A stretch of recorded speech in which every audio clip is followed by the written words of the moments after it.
Assalamu alaikum badingulu mbali talindim farole kono natana futa Abdou Ndiaye operation 3 jotna la chamano ala afama sawosan aka gamole kaye e bari ñinanta ya feyandi le doron pour kana si alqur'ano karaye anin alfañin ate mo wani sawonte tomal be so abina wole dua kila woto aka karamol bijanne fa karamol bijandole so woto wolatin nan natan fratana masainte inshallah be 30 minutes soto lali jang den o kolan sina continue kata woto assalamu alaikum wa rahmatullahi ta'ala wa barakatuh sibulan no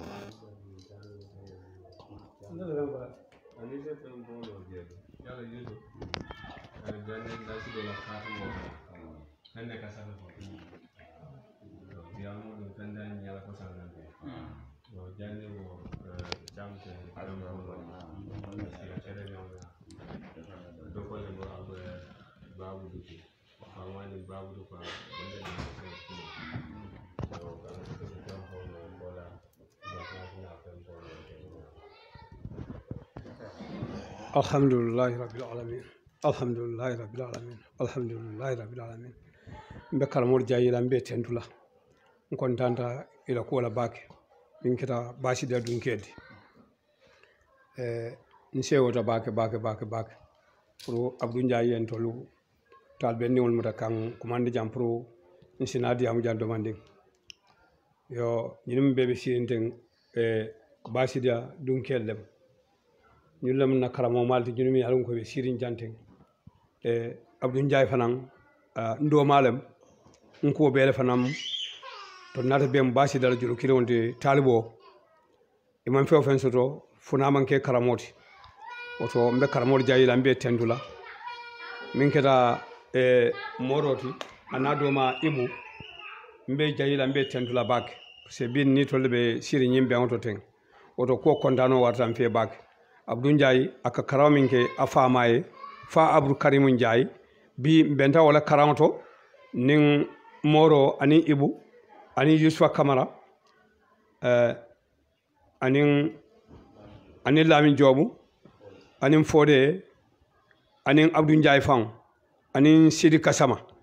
ha ntol be benta wala karamoto jang so mfana be duwa ni on kala je fo alta laman so sin tol fana be so kayrola sayin karamol be jang min alon ko bina kol timmandila ha alama ale be so kayrola kila hormo dal ni basi de fon barakoto basi dan na di nyimmal be hormo kamala alama kayra kelen be je kila hormo be mina be duwala so ngaro len tinta laban ala be kenye kayro ni simani jata kenanin harje filon ni wi kendalen taw fi koti inshallah nakum mbada na woldo mbadi la karamol la inshallah moro bismillah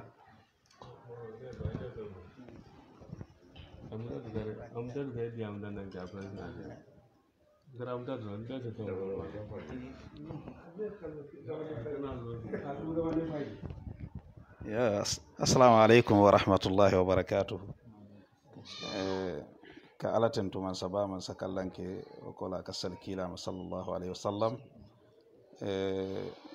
ka mabela nyimalu ke tentu ke jayi kumala sutiya kamma ka kuwo folo koto mala mimu saksidia Ahmad Daboti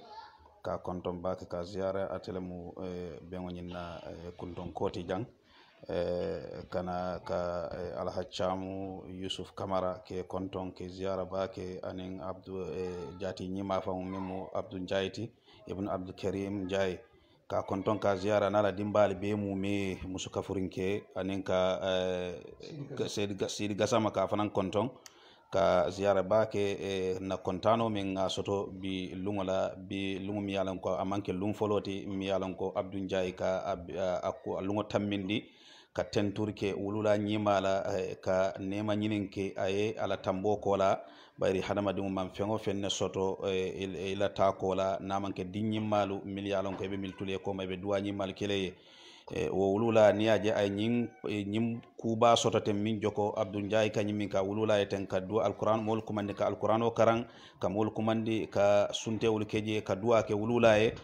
wo mu a fala do koleti do ku nyala mi yalon ko ay wo tambindi anin karamolu tema ay wo tambindi ana falu tema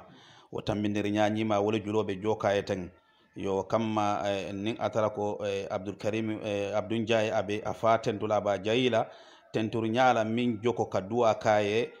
kaatu ko Cheikh Mat Bamba min fodron ko nin atara ko ko mbe ala tentula anin kulur lalu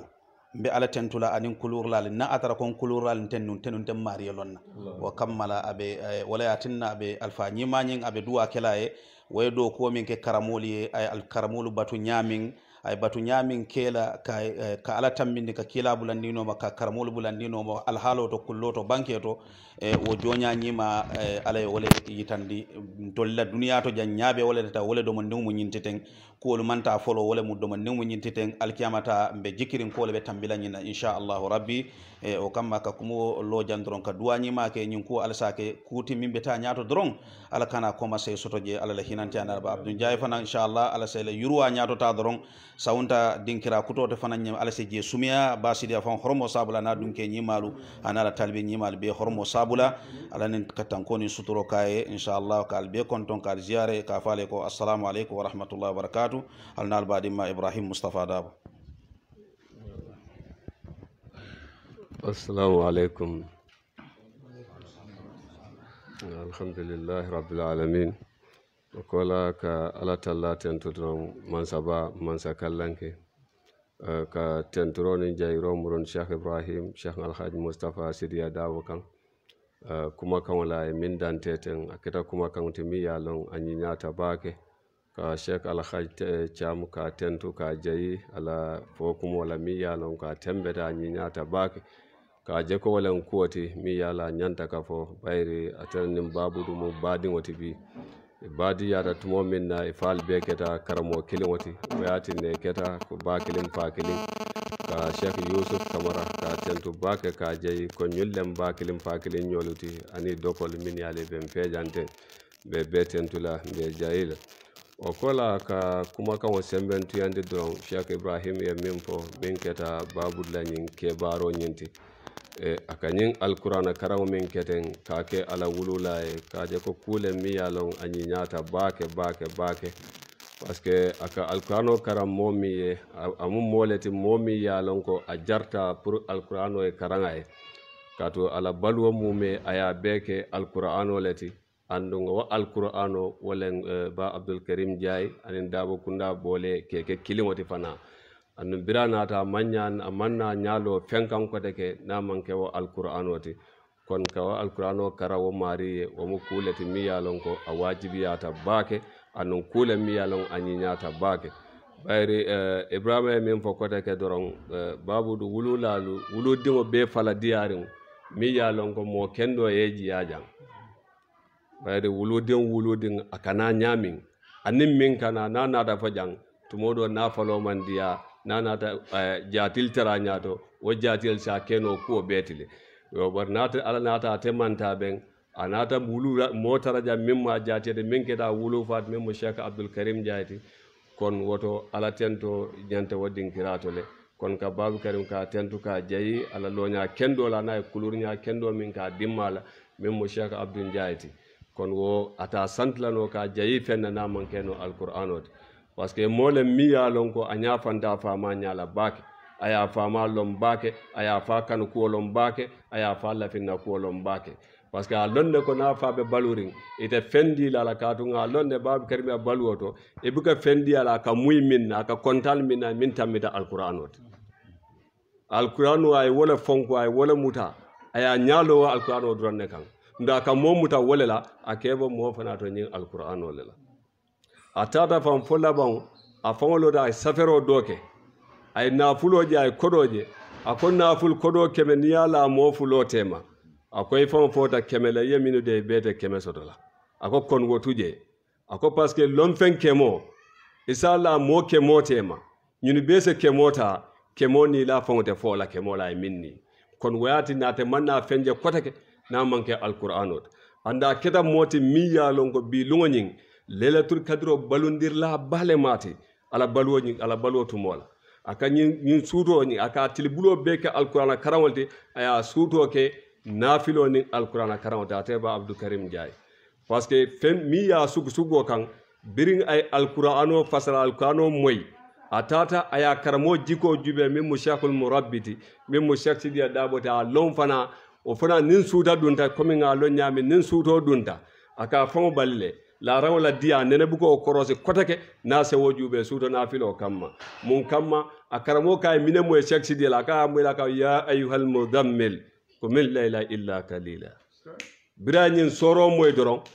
ala talibol birañin soro fasariye talibol be ñofadi ya suuto na filol la imma ke komin tiltal labole suuto na filoti de wal yake koy to labbaluwo be mu memu suuto na filolati ni man suuto be balundino ka nafili wallahi salo moya hakole be ni moltema banni wonde ñun dino ni sawo ka suuto be ke nafiloti le bari la suuto farasi dula sabalati ñin kamma se molla jo ya hako dila parce que mol hakolle be ni molu tema ni la jato hakodi ye molla hakodi o kola yena alatalla hakodi kon ñinke ba baluta ñinala surtout nin sunkaro tiltal labonata o ka jara e famfale la parce que tol ba lon nanna dindiya kono nka jela ka tambi kata wulo kono aka kideje o wulo kono ay dula so je fa jeddida ka jebba jonke ka jelo ka kebatu dula dront ñin kamma nabe ala kullo ñala malla fa ñaaye fenje min ba tinna no ñaasida bono ala kan a ñaayta lono o fengo kan mbeya lo wolela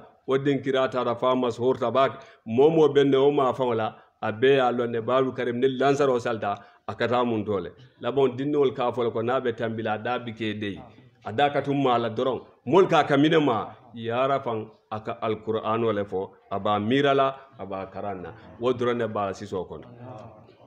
kon wayatina ndol sewota bake bari ngaje ko min tumomi naate fango bira yala jiko koros yalon ke fango misali mola mfama ka ndene man jawya Sheikh Mustafa rahimahullah e kay ngam moleje aka konton mu dabole da ko Sheikh Sidi addi wolem akonya ka mumbara leke nka e faabe min ka bole ka konya labula nako Sidi ala fa njamala bo dingo akonye nako karala fa njamala bo mamarin ako ni be fandam be andam mola kona mari ka minke woke ni oke na be kili innamal mu'minuna kon ñinan kuti mi yala kummayata so ndol babul karim ana ñon talibolu ibeye yaka molela mimmu shaksidiya daboti ye yaka shaksidiya la shaksidiya sonte fana jikola a sonte jikola fo moro fo nara suko safe ka safe shaksidiya la dimba ñatuli wala ako niman numolong ikata si kulorole la bar madina moro e mintun kan ate futila woto kon natara misalo to ñun le muta fengo anila kekuo anila baro nin kansidia la molla baro fatata kon ba baro bekulale barabe bularin talibol kono mi yalon ko nim mo ko ngala karje alka ala tendu abdou ndiaye faabe bularin molu kono mi yalon nim mo findida ko ngala abdou karim ndiaye long karamol ka ala tendu minatinde ka ala tendu ala kekuo na la baro ye wala long ya longa be dawda to isoldo mo be tankondine kenya nim manya nin alhalo be mu mela yo atebe wala nyama ana do kote ngolu anin talibolu minnu ya lonke konti jande nyunim be kena jang ila alfali ni be wala nyama wala diandi bayri moro ko mote fono la tanyola ba tanyo kendo jat o muto ko sorare wo nyantale kon yara fanni ajatol wululal bekela bakilin fa kilin woti keku wolle mulunda mañal mulunda tañal mulunda o kedanya ala tentu bati akedanya sewoti akedanya kontanoti katu ngajile moro e minu kulu inene man kuya muk watu la dimbal be diari nyoy ibe nyokandurin koyda wululal be nyaminno anu femfen ne mo sabu fo taran ko mi ye min tare la wululal la o keku kilin o maña kilin o alhala kilin wala be tema hansa be borkam o kamba tentula bakem ba jayila kaje ko nga nyimmin ke babu karimye wallahi nyina diata moroye nyina diata Sheikh Abdou Karimye anda nyina fana kanu anu daba kunna fana nyina kana fe fana walan alquran wati do aninka sutolo ka nafil ka balundi annu yawmu tajimale bulu ngo yawmu da Sheikh Sidia dabo le bulu Sheikh Sidia wuludi wala nimminu be larim bunkiling e ko nin suuta dunta kan sidiya ka fango balile laran la diya mawolon e kon dun nin wol hasita e ko wodu hajama bala ni tata je e satara karawla waran nafilo abe wolle kono anin karandura ala balwo be ay ala balwo nyofu nyin doronnela nyin da malle nyobulo mutabul annu sekside fana yo ko korosi mun tole anin aya mutaji male bulu ayna annabiyo moleje annabiyo mo mi yala ka sutolo ka nafil ka balundi fasion ka yita koto asion ka wosi akoto ha wulat ne mansu kulala ya ko jalamtu sunnata man ahya jalama illa an asdada qadama durrun min alwaran kon yara fanteterra kendo nyaton ka kendo na be bulu pour comment ko e filino ase mo kaba kuya wulatna seko abdul jay niya nyinke amanyan na mo kilin terenna amanyan na mo kilin mone la fana walla kata ta fodman din akabe nyi alquran karam bayla bi alhalu la kenya kam ayela nyun sudo tambila aya faje lornga kun aya fadal ni minna ya bay bira bay afaya jube nyala bira wo nyaaje afon ya lonka mandiya pour ka ko nyim bay akaye la nyun sudo tambila aka bari musole mbe nyim bay la ndal taka ko minki mba bay la akaye la sud asino ta doron aya famaje sibo kon falo ta kunda jube nyala fa fon ya lo mbeke ko minna lefta minna wala man di am fama a wulta somanda a sita doron abije do moya kumandi ane min nyenta ka kurana karanke min nyenta ka nyim portamo ke aya beki a ma kalam ni ala kalamu walla ke kalam da dewo wato bira wo muta doron ala boro kere nyina ta aka bar musa aka mba kelale akaye mba kelale mfabe sularne pour ngake anda be loriyele anda la duwa fana be le ngalo insha Allah ko ku se kore ni nyin kola be duwa la fana fo ala talla se kisa wala ala talla se yirwa fana lafa ala talla se yirwa lafa ifa man be min fulaye billahi ala ke kaga kila man toto kila fon kontanta ko man don ba fo kan Cheikh Ibrahim moka sibora karmo sidiala bira sibora sek sidiala ayaje motole lafta mal moto nyata boy fa birmin din birin kan sidia dra ko nyin juga kan de sidia da bon nake kila mantote aka kila fa ngana ta la akan do adiara kila fa ngana bara adiara kila e munela kila mine katina mola manto ya ka diaye wala munti karandirol kata ala balwo beke karandiro lati ani yamarno la cham Cheikh Yusuf anim fatandiro ay ala balwo beke wala anu Cheikh Abdul Karim Jami franka fate amunta ala balwo beke balwo be mu meke ni alquran kon wo alhamdulillah rabbil alamin wa kira kuti mi ala kontano wa tambala asewa wa tambala bake be duala fo ala talla sa nemo siama anin sabante freto malu berin talbe kebalu to fokana jinan dumala aninna karmo ba min mushaksiyati ana dinni malu anin misilma sawante freto mal be mume anin kukenyol min yalon koy bebe dennim porkamola be duale be falata la se kayro ke kate talending alfa bal fana ke tentu ke jayi min yalon ko porkamo nyimin keta aketa wo molle la dunyo kan wayatinna keta no mbol fana tentu la bakem be jayida ka dua si nyol fana min yalon ko ko mutanyi mbul katamim fangolla mbol fana be kilina tentu la be jayila mba kuma kaw nyen dan la jang mba fala inshallah ala baraka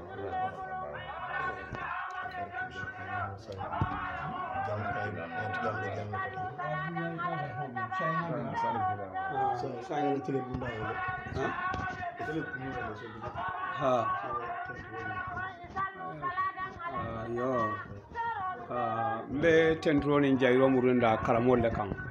minu keta karamo baldi min keta Ibrahima Mustafa Dabuda na koto ma Sheikh Sidia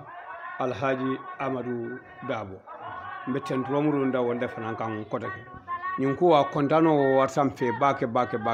parce que kontanta ko la bake abdou ndiaye da nyin ko mbe duwala don fa alsa ke nyato ta ko ti dron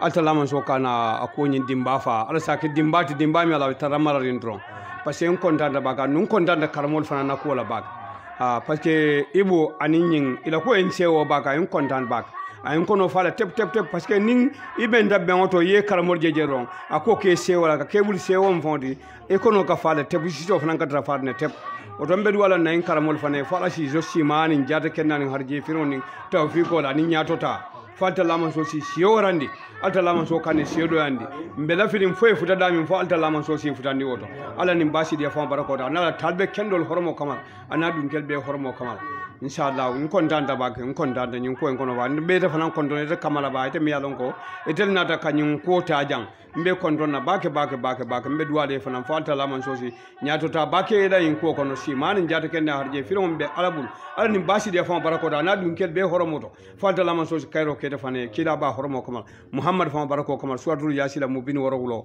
abe kilin kilin na barako kamal ya rasulullah barako da masalo hormo salli ala muhammad sallallahu barakaw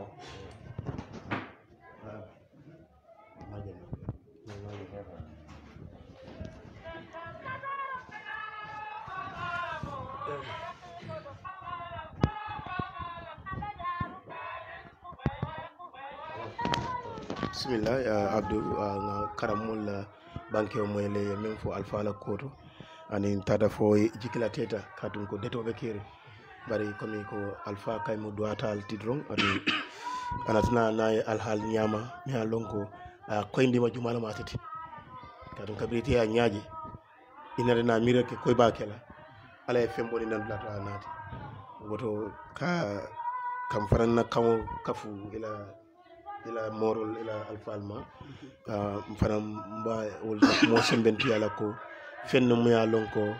hanna sarra ka fo ko nyoki sa kinle be jang inene kana mira ko mba bayla o nyoki sa kisim kilumbe wulu e continue kati wolum pasinoti ala bismillah fanansi kuma fono ko ni alfalma assalamu alaikum wa rahmatullahi ta'ala wa barakatuh kamaraba be koleala mbulu bake pour nga diamo bawo karamol diamuta fokaba bari ntele diamo be keleminte wala ke tentu wala mi yalon kanna kontano itandila ngamira nyinen den sanji lulu njam dirimbe inkela idete ta nyawnya inene mam manke andu mobe yalon ko madina kol ning kabirin tol dinding kitimulung momo ning atara dabo kunda dingolem moro dingolem wala mamari olem abe mol kendo le soro miyalon yela jikol tala ya karfela ika talibol kije pour kata karanke dol ladol je se fanke wota ñul bebe wala ñam bare birin ñing kumasta anim bitema ika mol ki dulato itol famba ka wulnan kana mabe ñinto comme moro ya fo ñamin abe wala ñama bawo ni na dasta til tang nin ke beto ke kol ke kalamtandal kunun nim bari musmal be diamola akonya ko bari man fem fo be dere ka ko yalon sanche man dia andum ñinan sanche dunta wala kono fo ala alhamdulillah alen samanam fon la dulato kayra kono mbulo bantale sun karo mo dépense wolti bajon ko fana mo dépense wolti to andum ñing arami satambilalem samunta kay mamiramba min kala walem do ning sun karo fata ngana programme court birengo ke don keta fitrolti alata birengal la don comme moroya banque nyama tata wala nyama nata ndefo nata je nyala ayen jibe nyala miyalo mtafo ngalon ko ngakule ke mimman diya bari yalo hadama diya wo manke fen fo hakilo sibo hakilo le ka fasa yo ta ka moje iyaja man fen fo yalon alafta minna hanata manke sibo kono de hakilo le ka sat yo biringoje ngalon ko ni ngakkumo mi disiono minta tumando amandiya ke kake bawo mobe yalon han alqur'ano ay kilindo yahu wala fo ila wululama ne mo buftaral sako kamilum kajinda e sunkaro lelatul qadr ni nata o baye momo ma fo mimma hakkilo soton bar momo hakkilo be ladron iba lonnal ko ikake miye aba lonna ko banna salo ni dingo be tubabu du aka leanson kiyena wo banna salo sita wo leanson manna ini o kakuyal yo atondi abilabi biriye kila la wuluwo faye ay ala jongo kamforo ya nyame lungo sango sang mawludu nabiyo ika abilabi kamforo yandi dimba kono la wolungo fente fo kontano ma jongo ala jongo kamforo yandi min biri kay ko abdallah naminata wuluta ay dinkele so do sewo le mawludu nabiyo wolung ika bondi jarabo kono la wolungo woto ning imari ka fenki ila moy be Europe nim banna sita bannalem walla sunkar nim banna sita nima kiya don abe solalal woto surtout mom yala banta ala barol be kunduda fo ay dingol min tuja naye kolon ni walla sadakatul jariya don ay mil tuja ni wo kabe kuntula ate diala kadu nemo la ka futal biring ay on jibe o nyaala dron fano keta niyo kuyata bak munen niyo kuyandi nyin arami salum len sound nga min dépense dang nta faani la nga fu moy ba fa la ñe faniyan mbulo banta ma soto dula manam majiki bari nga ñi laaje bir nga be mi nga ñi laaje ko ala day a teleka menengol dañin wulo kon andun tebe minna nga min ketam faay ning atara ku kendo lem woto mbake la ba ning atara ku le mi ala amanke bete alaya nta ken bawo be sunkaro labon hani buka yudi ka barbitu nga suta nyaajake ngaw sirin kan ngalla around 10-11 moyen call ala be sedi ara miyalo nga fen so miyalo ko mayila ko mbew sot la kunu bare kaw ndanke nata ko ala se fendi non min tammi don bare mayila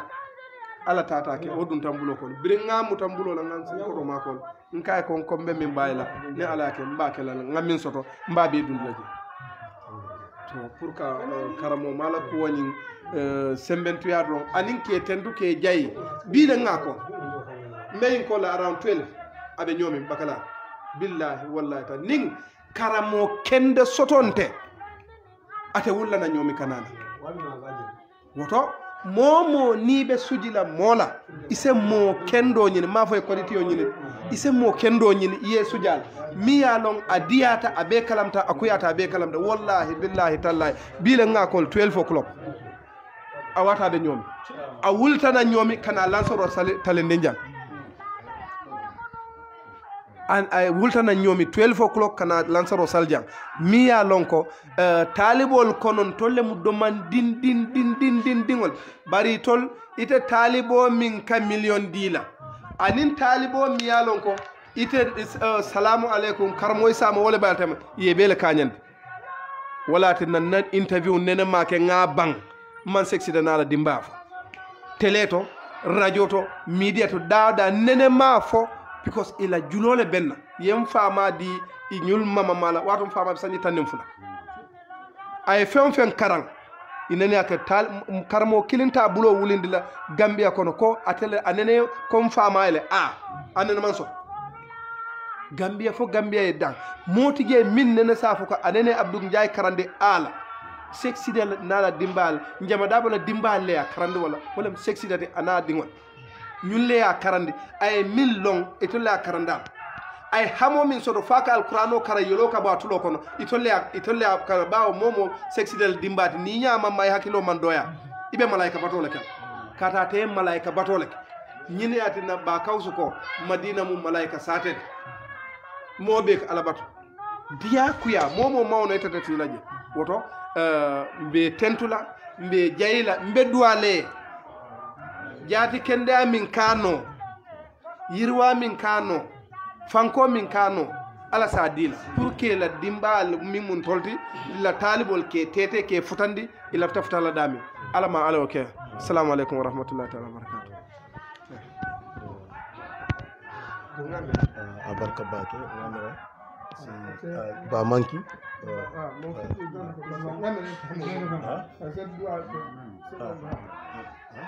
Ini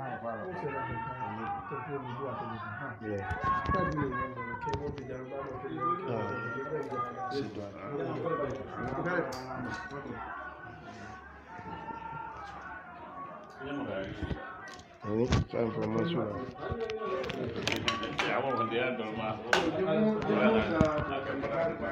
Abdou. Eko nyadi ni. Eko kuna fengol. An kilne bi diam la political family. Ibe to yala. Nte be diam di non. Ha. Kes. Okay. Ha. Nde dara iftar wala bondi la sainte. Ate japi dan dekon da tindi na. Abdou gay. بسم الله. أعوذ بالله من الشيطان الرجيم. بسم الله الرحمن الرحيم. الحمد لله رب العالمين. الحمد لله رب العالمين. الحمد لله رب العالمين. من سبا من زكى لنكوت بكيلا صلى الله عليه وسلم بجيلا mbe anna karamo kunnan kol tentula mbal jeyla mbal konton na funa altol nal konton an tol funa mo molte me yalon ko mo abdou ndiaye signol ti jang nabe sirin ne adu kafutal funa ku fulayen ku sabalen kafundi signo yayen kafundi dino yen kafundi politiko yen kafundi oto kammala adu nabe bu ngin sate kon nyamento fala tento doro comme alquran karando seron men tambita ngamen fo jang di sem wo kuma kilom be wol fala wol mu nyinde ko kaben nasita jang fo kayro doro bare mam fen samana mam ku soto me yalon a kerda nate man ni kuyat anu ali akulu nyamento anu wol fo nata jang anin dinol nata jang an alpha buñal nata jang an alpha hormone nata jang oto ni wakala don ala tolle la todiyata bawo ni ala dindi men kulu wonata ta futa lamenta ma wuluje ay wolu mutako dina men tambita to fawn o ta tolle sewo alla duwa abe mbulu jang ko ka duwale fo altalal sal mendi nyato altalal se mendan noma jiko membe madina o jiko fa altalal salafa kila hormona wa salatu nabi sallallahu alaihi wasallam sallallahu alaihi barak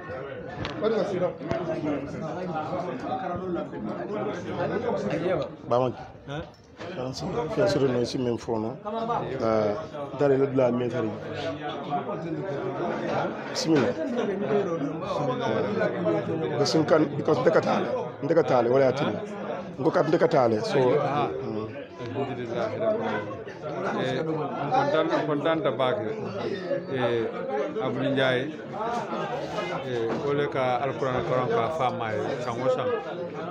alal demaro sango sang kama beñin dinam fana alal demaro naka walla jang ala tentama kado Abdou Ndiaye silo foto no na baka ko aka alfal buña hanimbe bimen abola kan dino baluta kono le baluta kono ando hanimbe bimen ta balukan dinol ngala tempo ko ba be wala ci ma bala anin jata ken dan hande fi do naka ko baate naka ko dino la kan kende ke dino naka ko ala demar ko ko lalo kan be fo la dino naka ko kan ala demar ko nanyo bunya kan fana nanyo tendu wo bedna ala koko ni atara kairatana acita do fanne mammen kalam do banninga fen kalam do be mabel ya num fente je ala kairatana ka ko do mam fen kalam do ko man mbaten to lamba jeyla alhamdulillah abarka bake mamanki na assalamu alaikum Abdou Ndiaye trier sa